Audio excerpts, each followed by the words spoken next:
Kementerian Kehutanan mengidentifikasi 12 subjek hukum yang terindikasi melakukan pembalakan di daerah aliran sungai di Tapanuli Utara dan Tapanuli Selatan.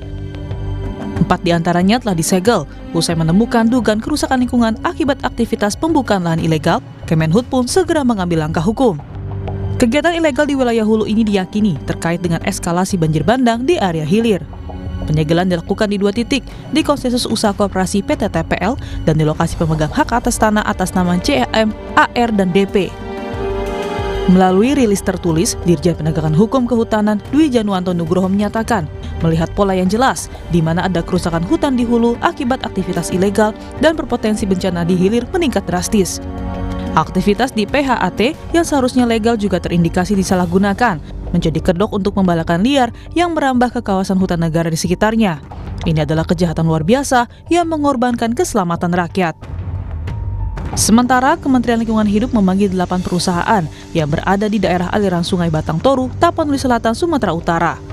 Pemanggilan dilakukan setelah KLH mengkaji analisis citra satelit untuk memproyeksikan peristiwa di daerah bencana, terutama saat hujan deras terjadi.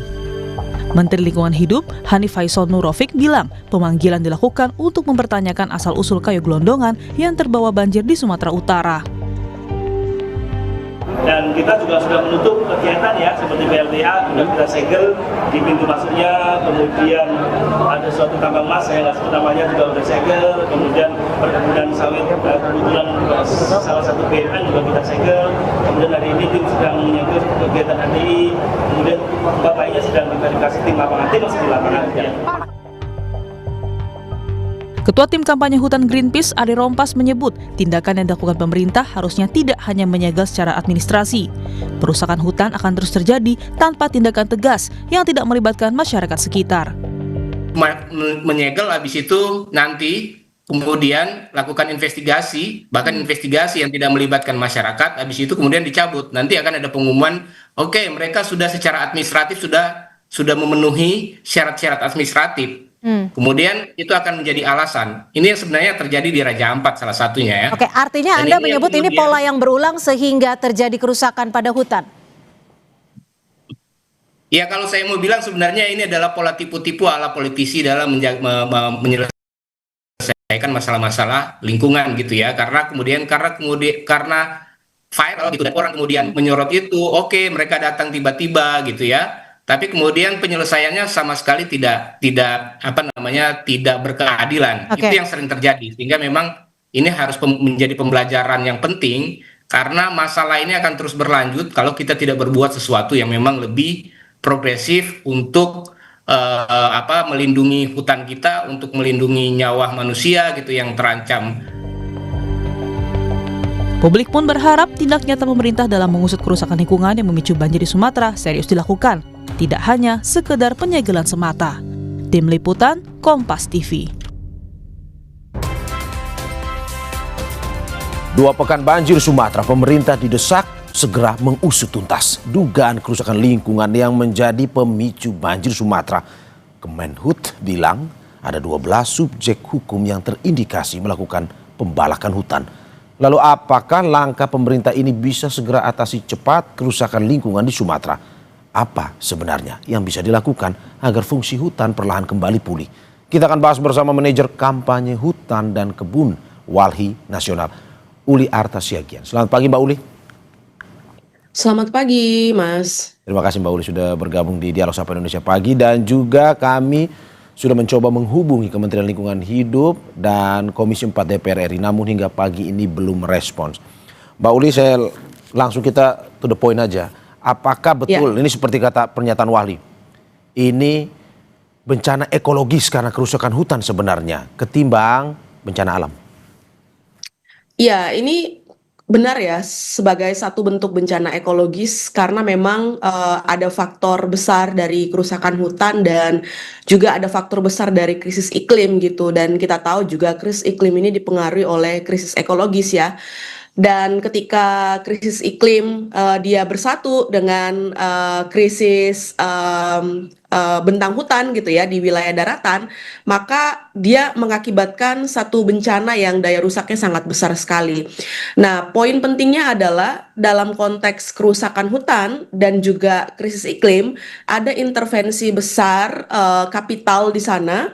Karena apa? Karena ada perubahan bentang-bentang hutan dan lahan kita yang terjadi dalam skala masif, dan juga ada pelepasan emisi dalam skala yang besar, dan itu juga pelepasan emisi itu dihasilkan dari perubahan bentang hutan, perubahan bentang lahan, penggunaan lahan, dan juga kemudian pembakaran fosil di industri-industri, dan juga kemudian pembangkit listrik tenaga uap batu bara gitu. Jadi semuanya terakumulasi dan semuanya itu adalah hasil intervensi kapital gitu ya, atas nama ekonomi pertumbuhan dan lain sebagainya. Oke, Mbak, dari catatan Wahli, apakah memang dalam skala yang besar sekali atau sebenarnya gimana?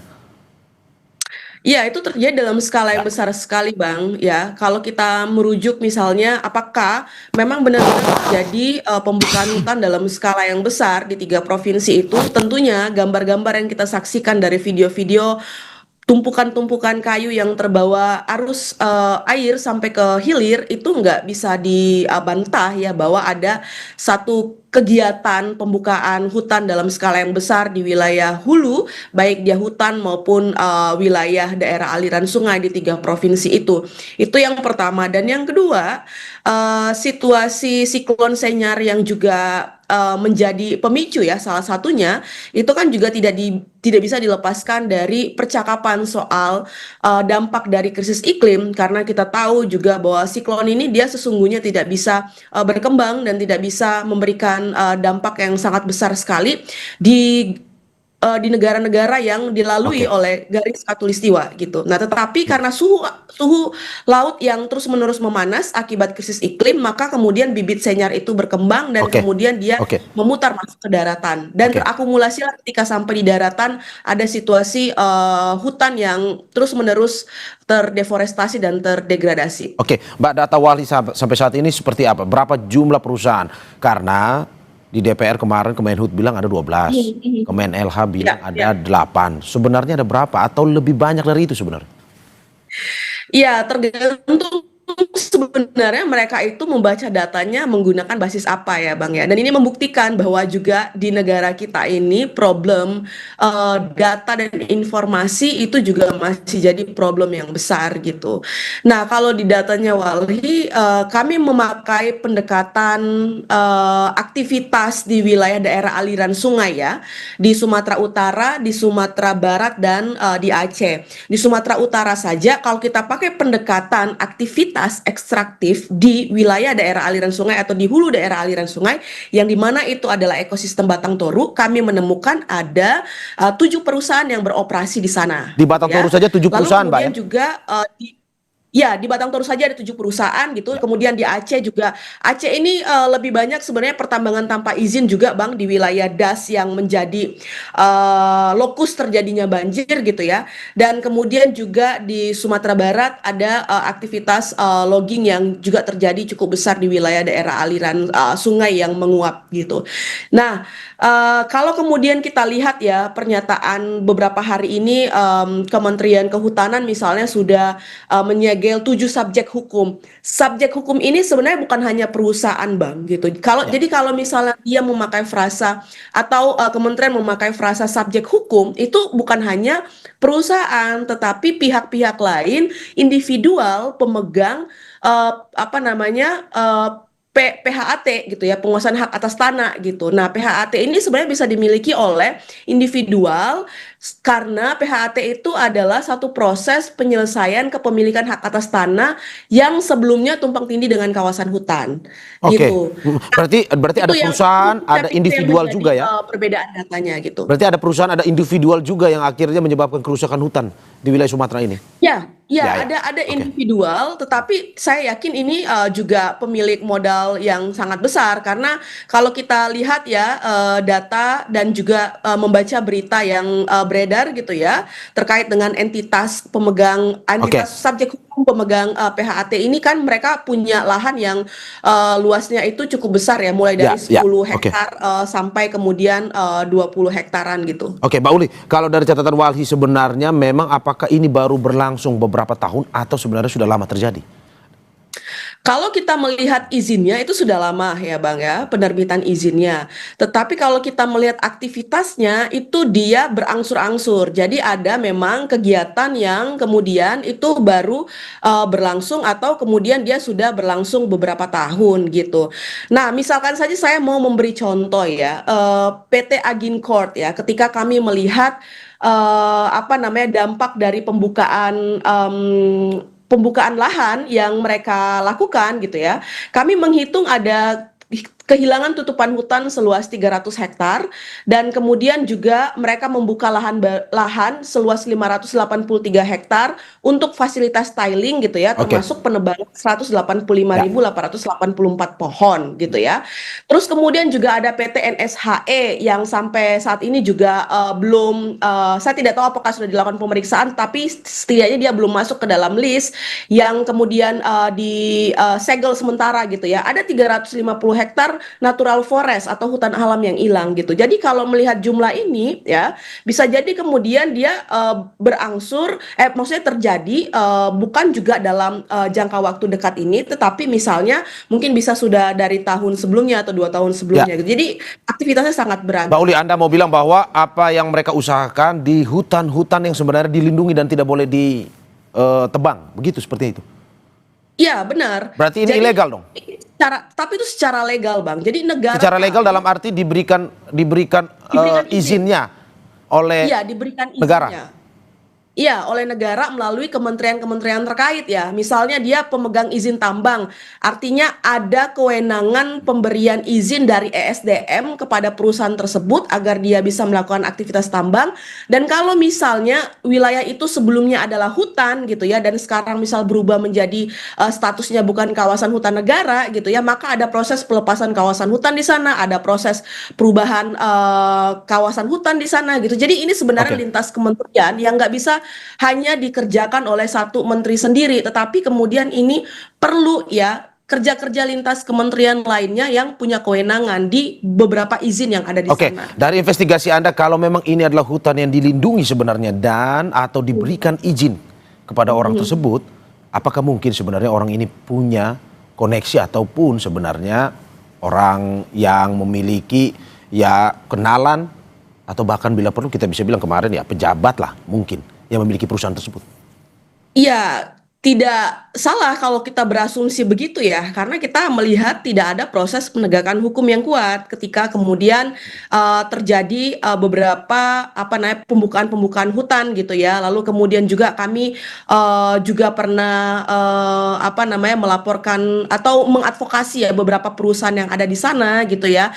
Nah, tetapi menurut saya inilah yang harus dibuktikan oleh instansi kenegaraan yang berwenang. KPK, Kejaksaan Agung harus kemudian juga bekerja untuk memastikan tidak ada indikasi korupsi atau nepotisme di balik pemberian izin ataupun di balik aktivitas kegiatan eksploitasi di sana gitu. Jadi memang jawabannya itu sebenarnya harusnya keluar dari pengurus negara agar kemudian publik tidak berasumsi lebih banyak dan lebih jauh. Nah, itu yang harus dijawab sebenarnya. Oke, berarti bukan soal siapa, tetapi bagaimana caranya bisa mendapatkan izin itu ya berarti Mbak ya? Iya benar. Jadi bagaimana mendapatkan izinnya, lalu kemudian apakah di sana ada pelanggaran? Kalau kemudian di sana ada pelanggaran dan tidak ada penegakan hukum, berartinya ada sesuatu yang terjadi di ruang-ruang gelap itu sehingga tidak terjadi penegakan hukum yang memang memastikan perlindungan hutan dan keselamatan rakyat. Oke, kemarin dari informasi yang beredar bahwa sudah ada penghentian operasional 4 perusahaan Ya. dan permintaan audit lingkungan. Ini telah diputuskan oleh Menteri Lingkungan Hidup. Menurut Anda sudah tepat atau sebenarnya masih kurang dari apa yang dilakukan oleh Menteri Lingkungan Hidup ini? Iya, masih kurang ya. Selama kemudian proses penyelesaian itu tidak menjawab Ya. hak masyarakat di sana, tidak menjawab perlindungan lingkungan, maka tidak ada yang benar-benar final dan selesai gitu ya dari proses penegakan hukum yang dilakukan. Penyegelan itu kan hanya langkah awal. Ya, dan negara kita atau kementerian kita itu sering sekali menyegel satu perusahaan, tapi berhenti di sana, tidak dilanjutkan dengan upaya-upaya penegakan hukum lainnya. Misalnya pencabutan izin, penagihan tanggung jawab pemulihan. Kalau misalnya di sana ada indikasi pidana lingkungan, maka itu kemudian juga harus diselesaikan secara mekanisme hukum yang berlangsung. Sampai kemudian ya masyarakat di sana itu bisa mendapatkan hak mereka kembali gitu ya untuk kemudian menikmati lingkungan hidup yang baik dan sehat. Itu adalah hak asasi Pak manusia Uli, yang Anda mau bilang bahwa kalau negara. penghentian sementara ini tidak diawasi oleh pemerintah, kemungkinan ke depan akan ada penebangan hutan lainnya lagi ya dari perusahaan yang sama ataupun perusahaan berbeda. Ya. Benar. Kalau misalnya tidak ada perubahan ya.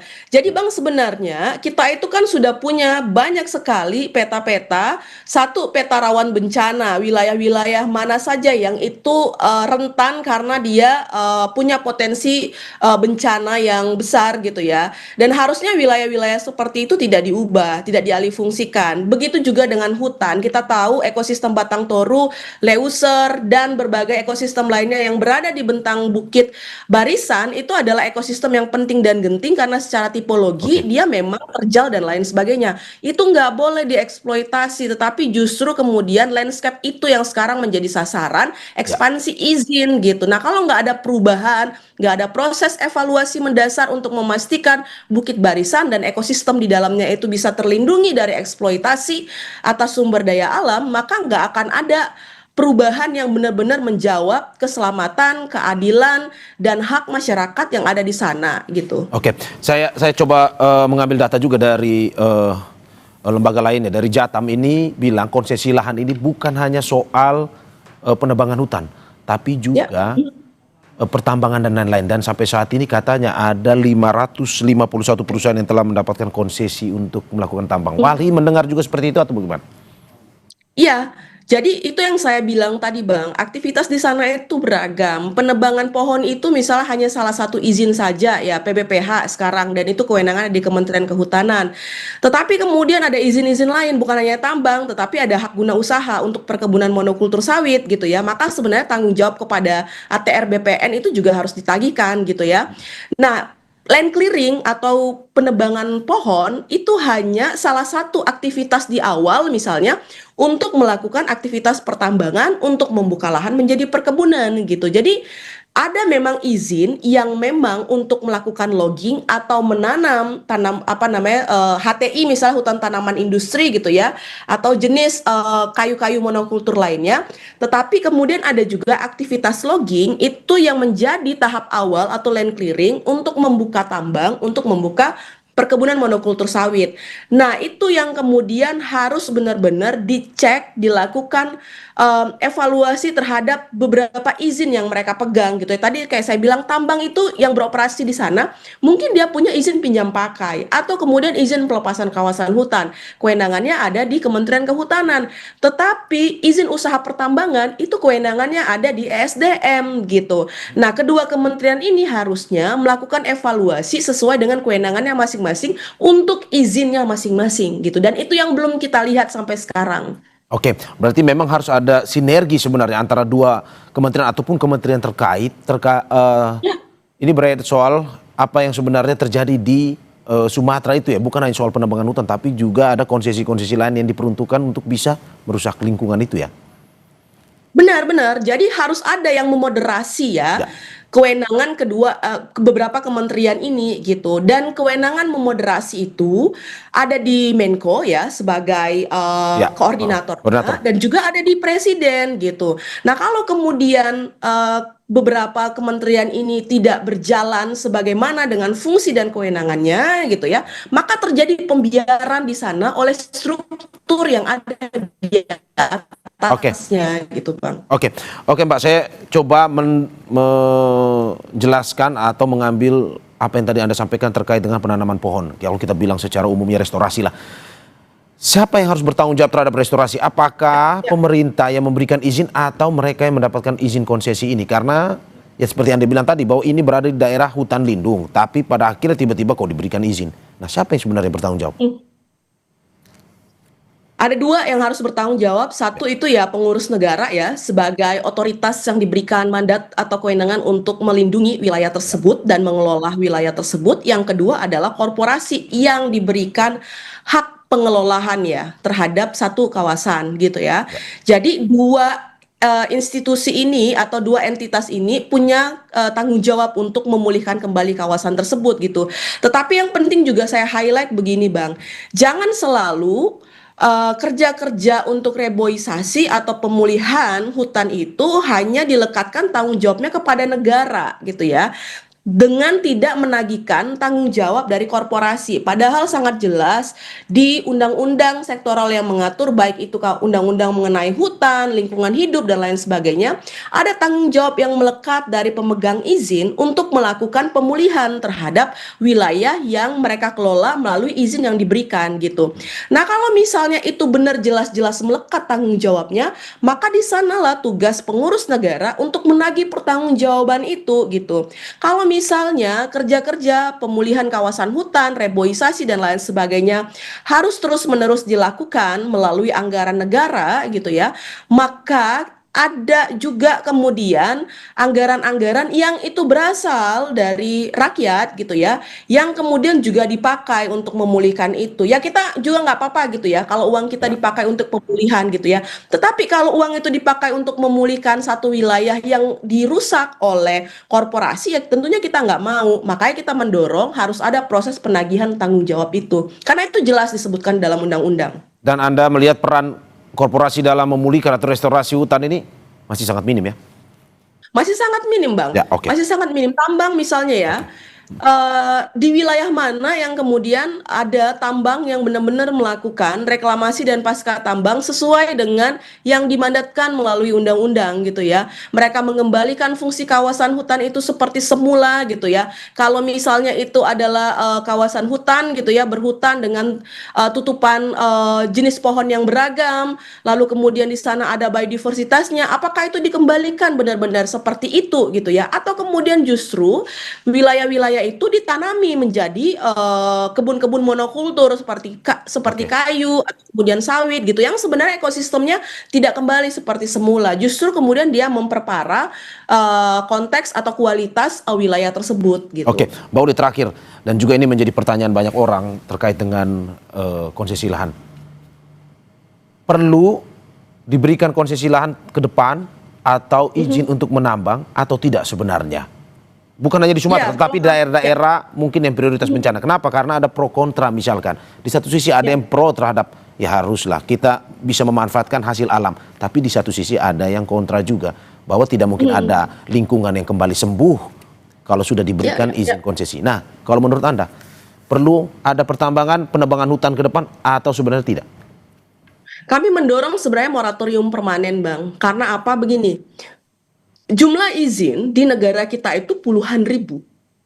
Ya, sedangkan sumber daya pengawas untuk mengawasi itu jauh lebih sedikit ya. Perbandingannya jauh sekali. Mungkin satu orang pengawas itu kemudian akan mengawasi ya ratusan atau bahkan ribuan izin gitu ya.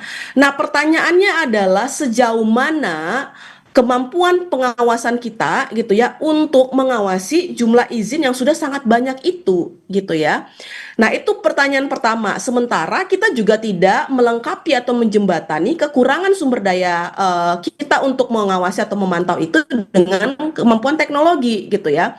Nah, dari sana saja kita sudah bisa mengambil kesimpulan bahwa izin yang banyak ini ya itu nggak mampu diawasi oleh pengawas kita yang terbatas. Kalau izin diberikan lagi, itu adalah sesuatu tindakan yang sudah pasti tidak bisa dikontrol oleh pengurus negara kita, oleh orang-orang yang diberikan kewenangan ya tugas tanggung jawab untuk memantau izin-izin yang diberikan gitu. Itu yang pertama menjadi alasan kenapa kemudian kami mendorong moratorium permanen. Yang kedua ya, terhadap izin-izin yang ada sekarang, yang eksis sekarang ya, itu yang kemudian harus didekati dengan proses evaluasi audit dan penegakan hukum gitu. Kalau kemudian itu dilakukan oleh pengurus negara, maka ada perubahan yang yang membaik ya dari waktu Oke. ke waktu dalam konteks tata kelola kita. Kalau misalnya tadi tanggung jawab itu dilakukan oleh pengurus negara. Oke. Yang mau saya bilang adalah moratorium permanen itu menjadi hal yang penting untuk dilakukan karena fungsi-fungsi pengawasan itu tidak mampu dilakukan oleh pengurus negara dengan aparatur yang sedikit, sedangkan teknologi itu juga tidak dimanfaatkan gitu. Oke, Mbak Uli, bahwa pengawasan penegakan hukum harus lebih digalakkan lagi ke depan sehingga kejadian seperti ini tidak terulang lagi. Terima kasih Ya, Manajer benar. Kampanye Hutan dan Kebun Walhi Nasional Uli Artasiagian atas apa yang disampaikan. Sehat-sehat Mbak Uli. Terima kasih Ya, banyak. sama-sama ya. Saudara jangan kemana-mana. Sapa Indonesia Pagi akan segera kembali dengan informasi lainnya. Salah satunya kami akan ajak Anda